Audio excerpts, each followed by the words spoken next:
everyone. My name is Vince Pagutayo, and together with my co-reporters, Mr. Remuel Bicada, Davian Tampos, and Antonio Luna, we're going to discuss about DepEd Order number 53.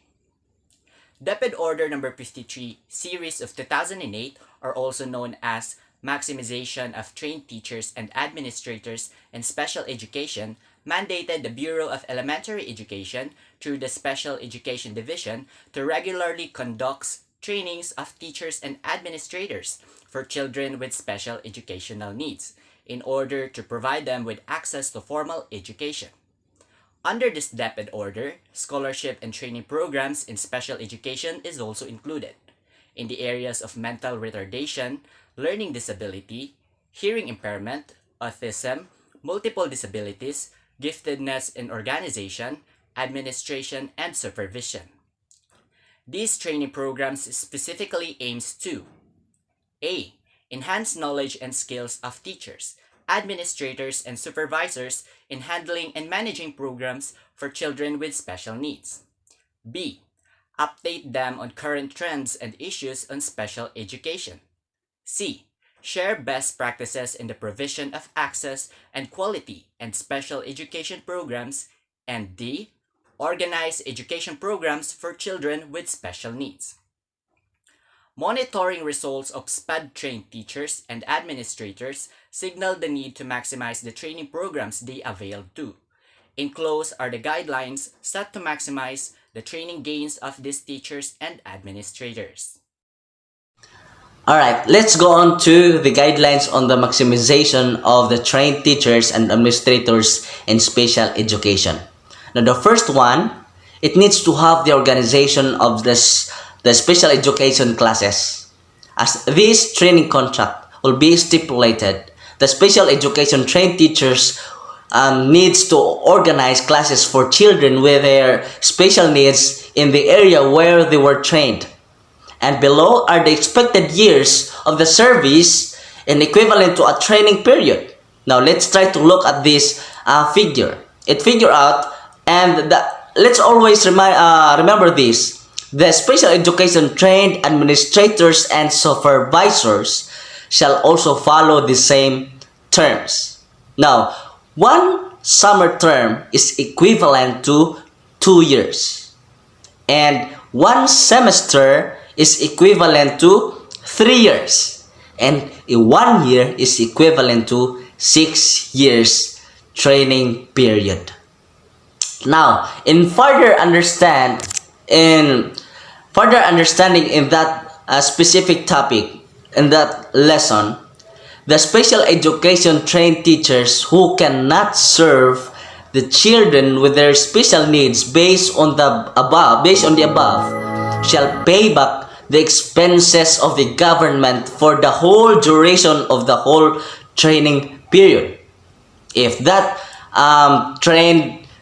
special education trained teacher will have a 1 summer term or the 2 years, it should be, or it needs to pay back for the expenses of the government for the whole duration of the training period.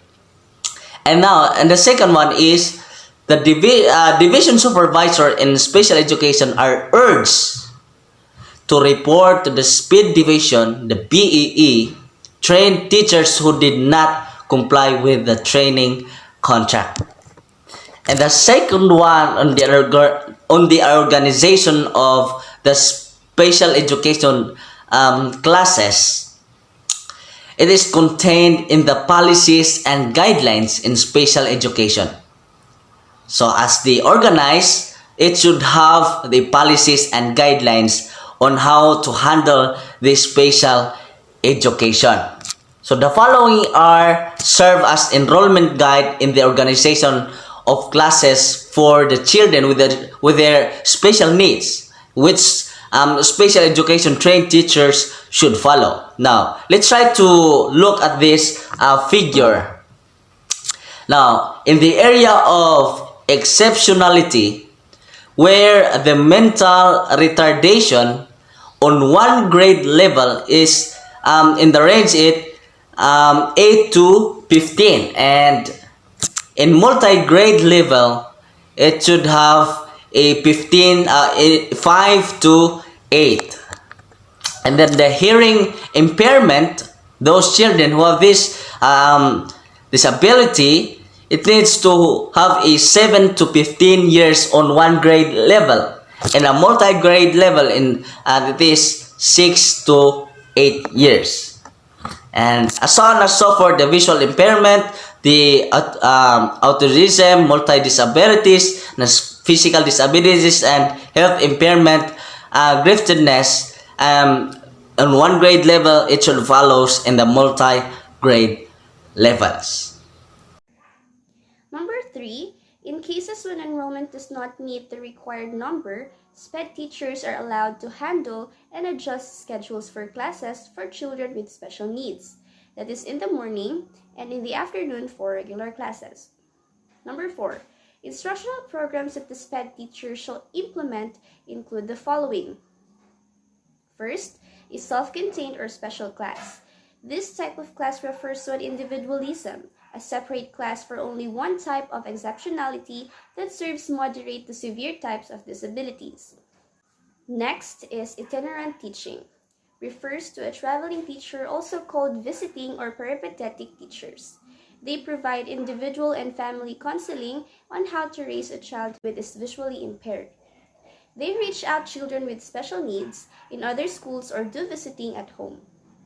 Next is resource room, a designated place where the child with special needs enrolled in the regular school program.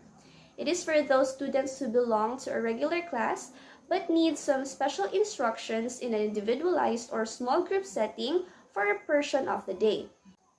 Next is pull out, a kind of program where the child enrolled in the regular class reports to the resource room for a period of time for special instructions by the SPED teacher. Special needs students can work with other special needs children in groups supported by aides and instructors. Next is integration and or mainstreaming. This supports the students with special needs may benefit in general education classroom. The learning process is the same as his or her peers, but it may differ in the way he or she is being assessed as long as progress is evident in the regular classroom. And last but not the least, inclusion. All children with disabilities, regardless of the nature and severity of their disability and need for related services. This is the practice of educating children with learning disabilities and other types of disabilities in the regular education classroom. Administrative support. First, administrator and supervisor trained in the organization and supervision of special education or OAS shall organize the program for children with special needs and their own schools and divisions. Second, basic requirements like rooms and equipment and facilities needed in the organization of special education program shall be provided. Third, regional and division DepEd offices shall and their SPED system and file account from the number of the teacher trained in the region and division statistic on trained teachers per area, and exceptionality and special education shall be made available to allow tracking and SPED trained teacher this and avis that implementation of the special education program and their contract of service. Fourth, submission of reports on enrollment of children with special need shall strictly follow the Basic Education Information System or BEIS schedule given below. Division Office first week of July, Regional Office first week of August, Central Office last week of August. I know gold is not enough.